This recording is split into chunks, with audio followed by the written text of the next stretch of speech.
Well, hello, and welcome back to another scary edition of Ghost Stories Told from the South.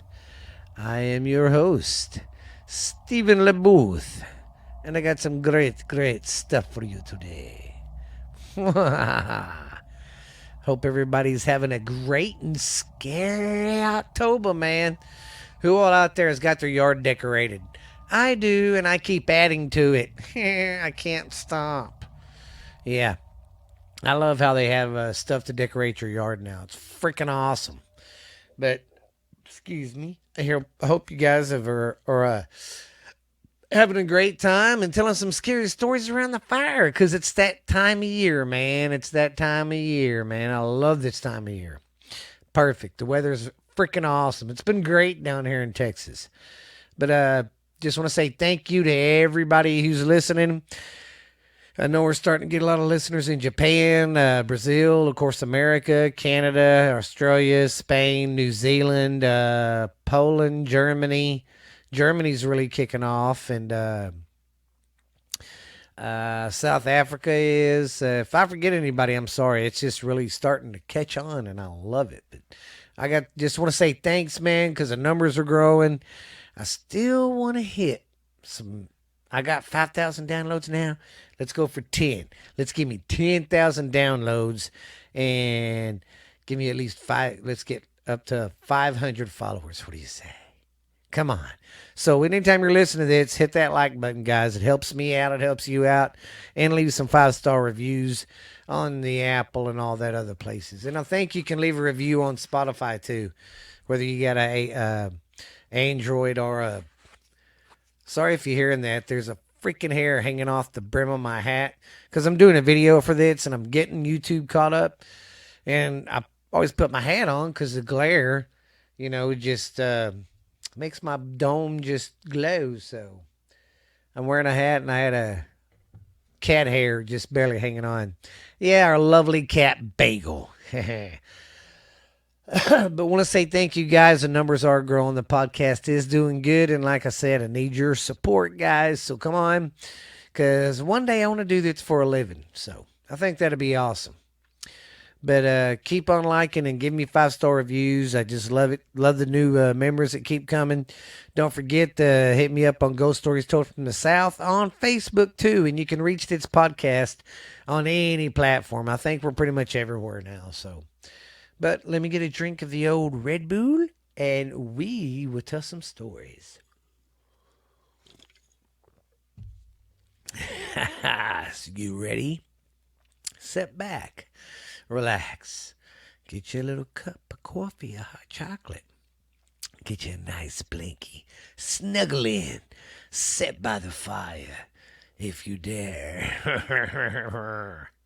I'm such a dork. I just love scary shit. Okay, the theme for this month has been, of course, Halloween, but I'm trying to do actual stories that were real, too. So, kind of that aspect of realism and the ghost stories in there. All right, so I hope you guys enjoyed the Fox Hollow Farm. Yeah, go look that place up. It's pretty fucking creepy.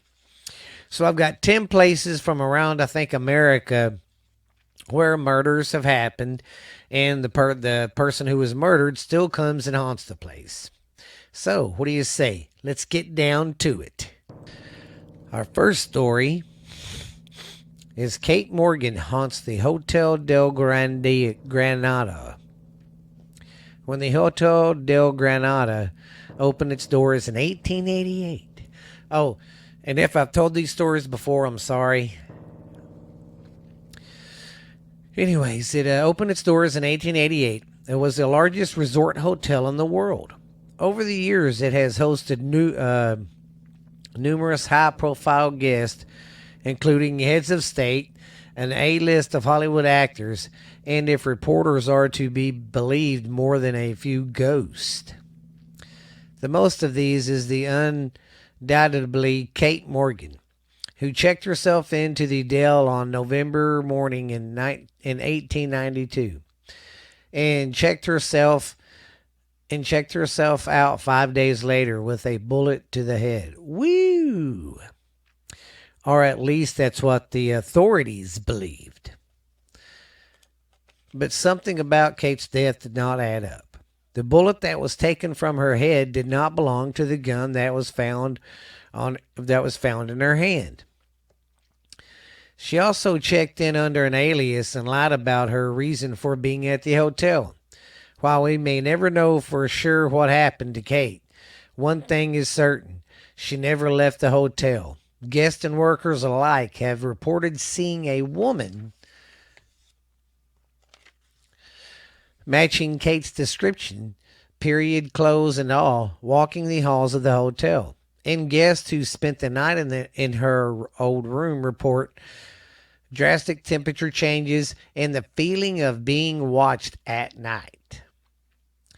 Whatever Kate Morgan's motives are for being at the hotel in the first place, she sure seems to be enjoying her stay. Well, sounds like to me she might have had a rich boyfriend who was married and was like, God, I'm going to kill her. And that's sad. I mean, guys go out there using their head, their wiener instead of their freaking real head, and they get themselves in trouble, and just because they got money, and they just treat the mistress like a piece of crap. I've always thought that was just, they're very disturbing. Because it's a fucking human being, you know? All right. Let's get ready for the next one. Yeah, these are like little bitty shorties. And if I run out of this, I've got some more stuff. So, all right. Our next one is the Winchester Mystery House. If there were an all-star team of haunted houses, the Winchester Mystery House in San Jose, California, would be leading in the rankings. The sprawling Victoria Mansion in Silicon Valley is unsettling, to say the least. The mansion was built by Sarah Winchester, the superstitious widow of William Winchester. The couple assumed a numerous wealth from the manufacturing and sales of the Winchester rifle. After William's death, Sarah moved to San Jose and began construction on what would unfortunately become the famed Mystery House. Legend has it that her husband's death, Sarah Winchester consulted a medium who told her that she would be continually haunted by the spirits of all those killed by the Winchester rifles. She could appease the angry spirits, however, if she never stopped construction on her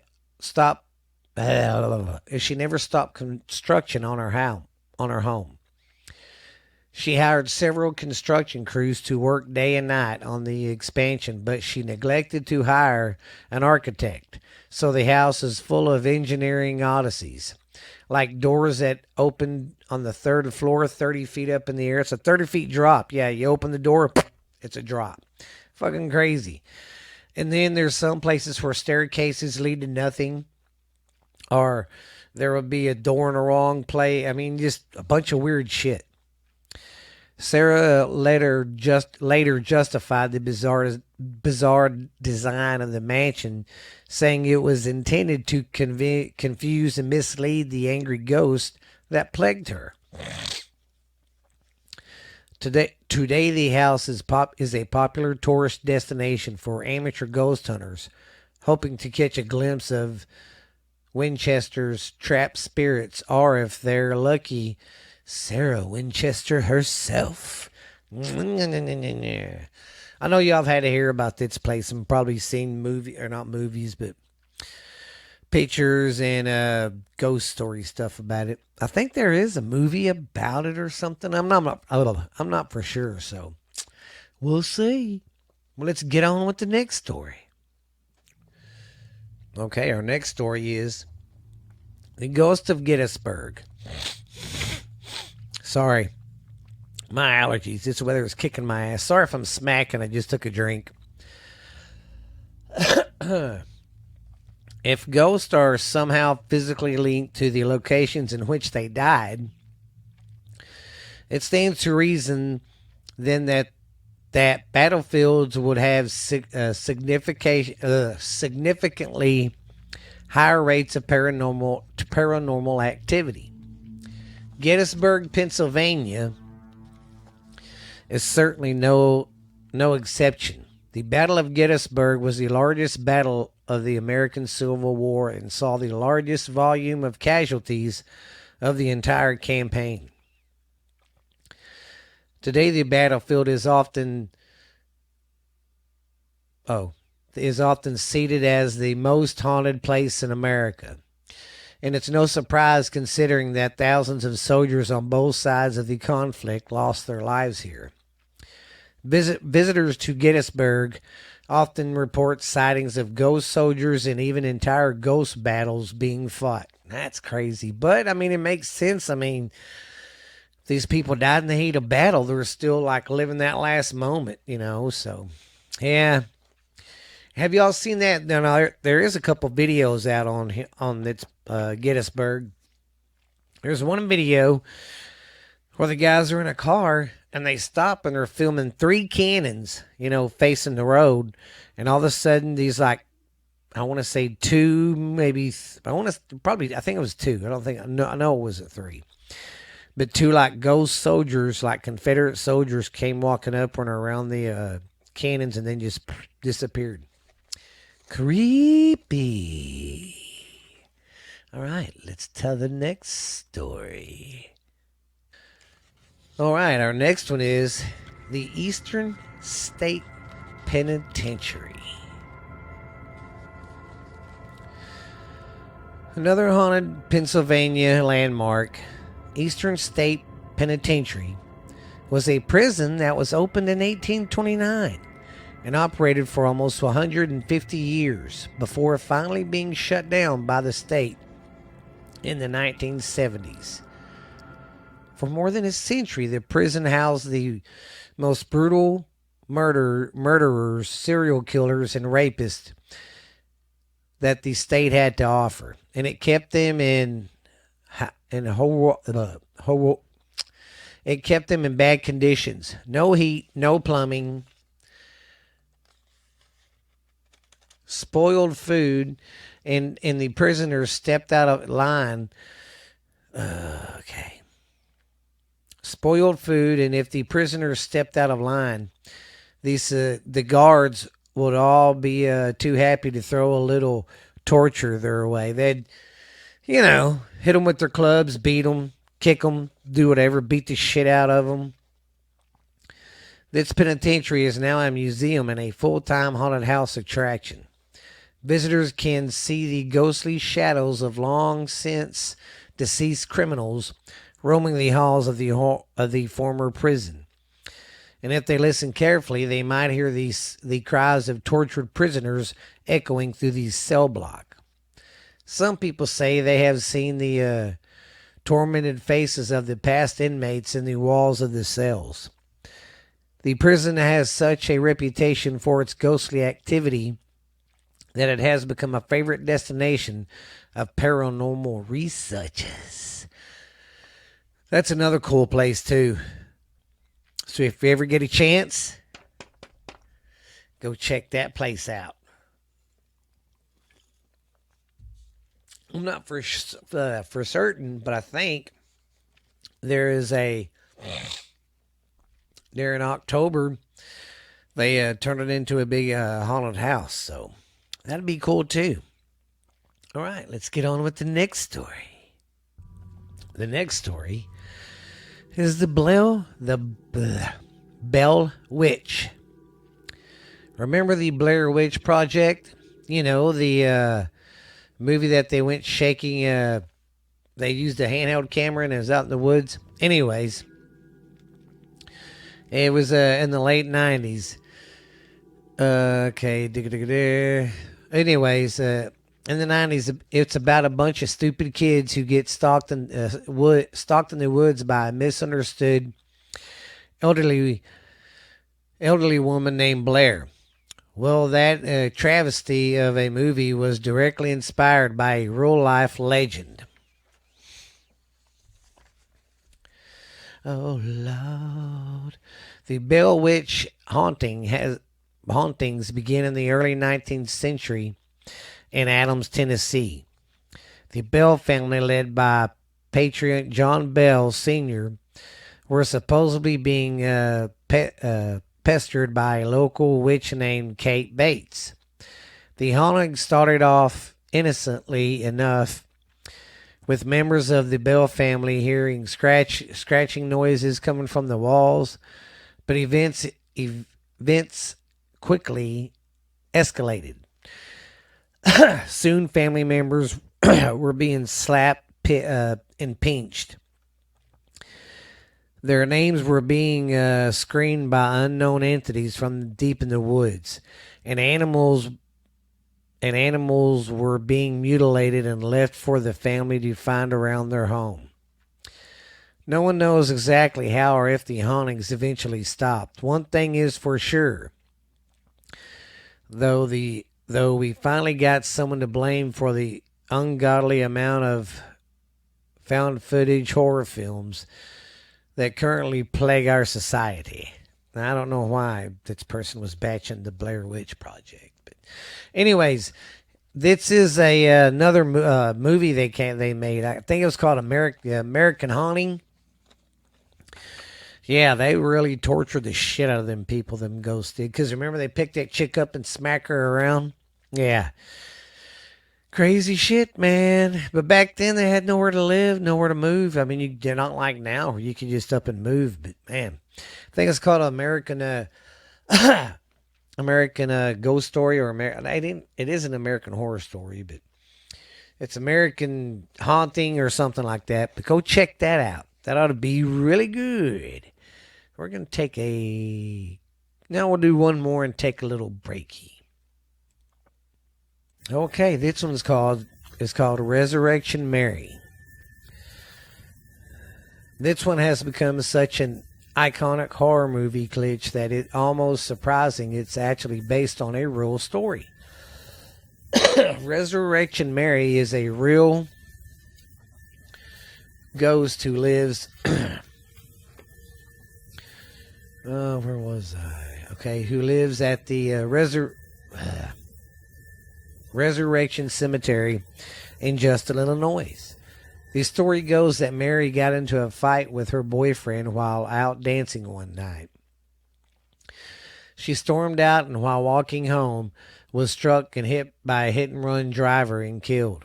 She was buried in the Resurrection Cemetery.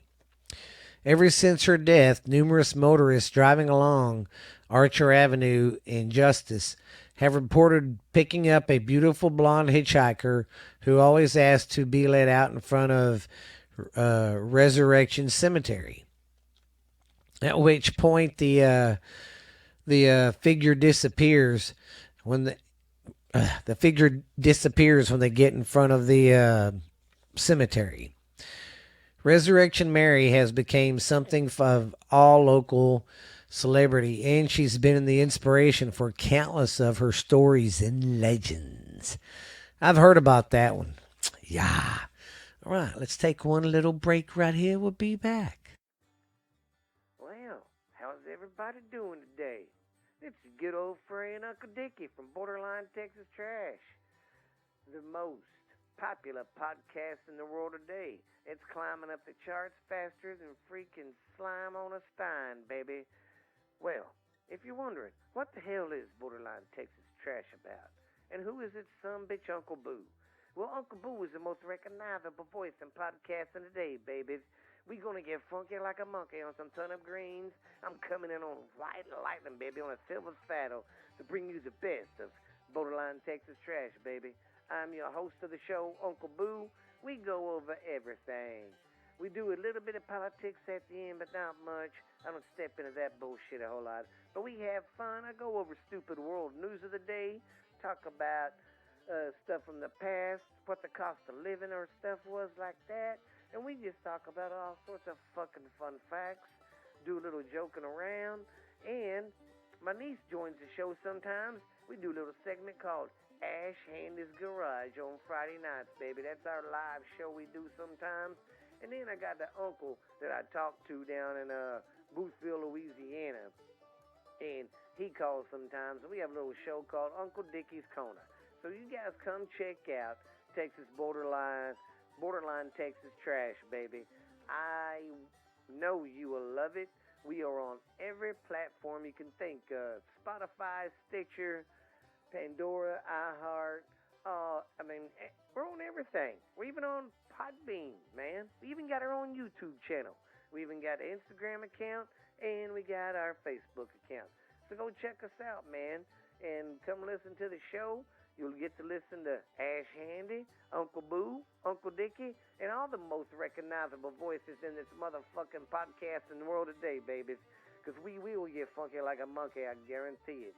Let's just say, baby, I've wined and dined with kings and queens, slept in dumpsters, ate pork and beans, baby. But I am your host of the show, Uncle Boo, Borderline Texas Trash. Don't forget about it. If you want to listen to a show to just get your mind off this crazy world and all the COVID and politics bullshit, come check my show out. Come check me and my crazy family out. Some of the shit we do live shows from the barbecue. So I'll see you later. Bye. Well, I hope y'all enjoyed that. Strap in and get ready for this one, guys. This is a scary one, too. The Stanley Hotel is famous for inspiring one of the most celebrated works of horror fiction, Stephen King's The Shining. The hotel is located nearby Rocky Mountain National Park in the state's Park, Colorado. King had the inspiration to write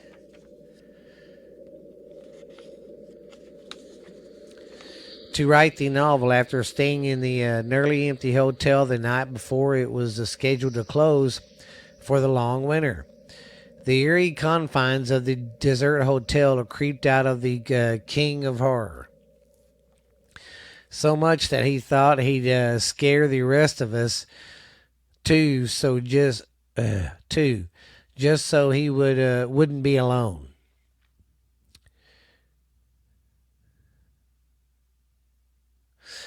Okay, but the Stanley's connection to the paranormal goes back far beyond King's novel. The Stanley is said to be haunted by numerous spirits, most of whom are harmless, like the ghost who enjoys playing the grand piano in the lobby late at night. Excuse me. Others, however, are declining more sinister. Guests in some rooms have reported waking up in the middle of the night only to see dark figures standing over their beds. Once the guests are awoke, the spirits silently walk out of the room through the walls. That would be some creepy shit. Yeah, I would definitely crap the old pooper. Oh, yeah. Well, alrighty. That was a good one. Yeah, but the Stanley Hotel, y'all remember that one, the movie The Shining? Excellent movie. Excellent.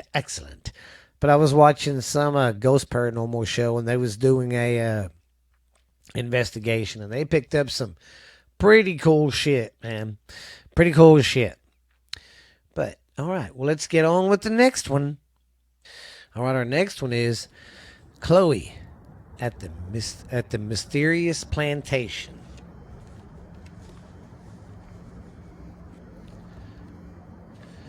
Chloe was a slave girl who worked for Mark and Sarah Woodruff at Martha's Plantation in St. Francisville, Louisiana. According to legend, Mark Woodruff caught Chloe eavesdropping on a private conversation between the owner of the plantation and some business associates. And as a punishment, she had her ear cut off. After she recovered, Chloe took the warning of took to wearing a green turban wrapped around her head to cover her disfigured ear or her no ear. In relations, Chloe baked a in retaliation, Chloe baked a cake with boiled down extra of olander, an extremely poisonous plant, and served it to the Woodruffs. Her intent was to extract revenge on Woodruff and his wife, but Mark never ate the cake. Instead, Sarah and her two young daughters ate the cake and promptly died right after. There is some doubt as to the veracity of its.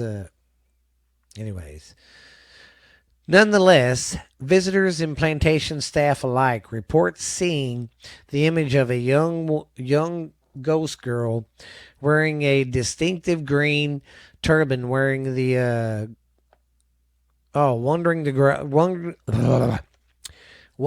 grounds all of the night. She's not alone either. She's believed that there are as many as 12 different ghosts that haunt the Myrtle Plantation. Well, I bet you the girls and the mother do. But yeah, her plan was to get revenge and put a little bit of enough of it in there to make them really sick, so she could come in and save the day and say, "Look, us, look, I was taking care of them.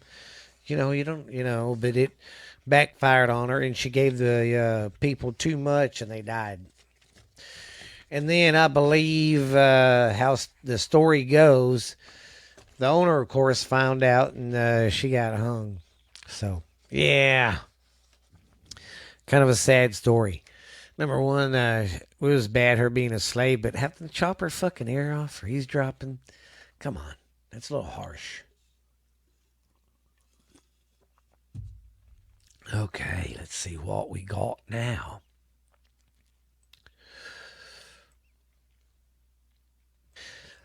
Okay, here we go for the next one. I'm probably going to butcher its name, guys, and I'm very sorry. Madame Define La Laurua. Madame Lafine Laura. One of the earliest and most prominent serial killers in the United States was Delphine Laura. Was a singular kind of evil. She appeared to be an understanding member of the New Orleans social elite in the early 1800s, and by all accounts was a perfectly pleasant person as far as anybody could see. In the South, social standards go, how the social standards went, everybody thought she was fine, no one thought she was weird or anything. She got along with everybody. Madame was an up and promising Satanist who brutalized and tortured dozens, if not hundreds, of slaves over the course of several decades. I remember this chick. Yeah, this is from New Orleans, but go check this chick out. She was pretty fucking brutal. She tortured her slaves in the attic of the grand mansion she had built for her and her family on Royal Street in the French Quarter. The mansion still stands and has become one of the biggest tourist destinations in New Orleans. Docents say that they can still hear the screams of the tortured slaves coming from the attic, and more than one has reported seeing the ghost of Delphine Laura herself. Trying to greet visitors who are trying to get onto the people when they trespass on her property. Listen here, it says, fun fact. Nicolas Cage briefly owned the home several years ago, officially making the Lorraine Mansion the craziest place in New Orleans. That's pretty crazy. Yeah, I probably butchered her name, but y'all know what I'm saying. But yeah, man, I don't get it, man. How people can just fucking torture people and kill people like that, and then just oh, it ain't nothing. I bet you that place is spooky haunted. Ugh. All right, and of course, I don't remember if I covered this one or did I? Yeah, I already covered the Lizzie Bourdain story, but I've got a little extra right here just in case. So here we go. All right, everybody, here's my last story of the day. The haunting of McDowell Hole on Highway 6. The state of Texas is famous for many things: the Dallas Cowboys, the San Antonio Spurs, and the Texas Rangers in the Alamo. We are also famous for people like Lyndon B. Johnson and Richards in the bushes. We are we are also famous for ghosts. This is the story of the ghost of McDowell Hall or McDowell Hole. McDowell Hole is located in Erath County. That's just south of me. I live in Palapena. In the 1860s, a couple, Charles and Jenny Papworth, moved into the cabin near the McDowell Hole on the creek. The hole was named after the Uncle Jim Dow. After Charlie's parents died, he left on a trip to complete family business. Jenny and the two children stayed behind. During the day, she busied herself with her children and her chores. In the evening, she would take the children and stay at the McDowell's one night. Jenny and the kids did not show up. The McDowells became frantic. The next day, when they arrived at the cabin, they found the place in disarray, and a trail of blood that soon was found under the bed. But Jenny and the baby were never found. Instantly, the main suspect was W.P. Brownlow, who was known as a troublemaker around town. He immediately blamed the notorious Comanche tribe. This raised the red flag when townspeople and they began to question Barlow's part in the incident. No proof was ever found. Charlie and the little boy moved away. This is when the haunting started. The residents of the cabin, therefore, have witnessed Jenny and her daughter over the years. She is often seen standing holding her baby girl, even even scaring one man to death.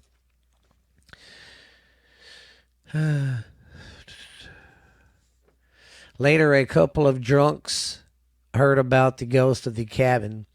They bet a bartender in town they could stay in the haunted cabin for 3 days without a problem. When the townsfolk went to check on them, they were nowhere to be found. They though they found the cabin riddled with bullet holes. Oh, so they stayed out there, but then they didn't find them, but they found the cabin shot up. Years passed away, and folks made claims of seeing Jenny and the baby, from a young boy fishing to travelers on the local cabin. One of Jenny's most famous appearances was at the W.P. Barnwold's bed as she was dying. Barlow did finally admit to the murders. Oh, the murder was fueled by fear that Jenny might repeat a repeat a conversation she overheard Brownwood regarding cattle rustling, which was a big crime back then. So that sucks. That chick died because of some asshole thought she overheard, so he had to kill her. What the fuck, man? And then you killed the baby, you sick freak. Yeah, that place is a trip. So go check that place out. Go check that. I can't even talk. Go check that place out for me, guys. But well, I hope you'll enjoy the stories today. Like I said, they were a bunch of quickies, but I got them done. But I hope you guys had a great time. Hope I didn't scare you too much.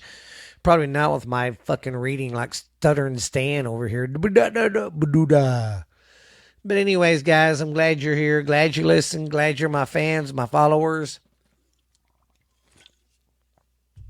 Just keep being spooky and hang in there, guys. But I think I got one more show to do in October. It's going to be fucking over. No more Halloween, man. That's why I like doing the ghost stories, because it keeps me in Halloween mood all year. But anyways, I'm going to check out of here.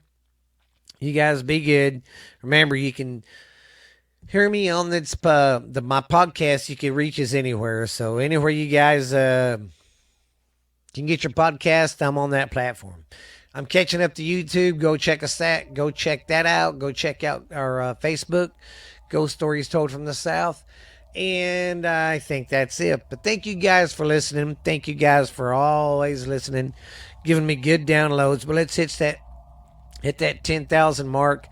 Let's try to reach 500 downloads this month. We can do it, guys. You guys are awesome. But thank you to the new listeners. Keep listening. And thank you wherever you're at. And we will see you later on the ghost side of things. Ha ha ha.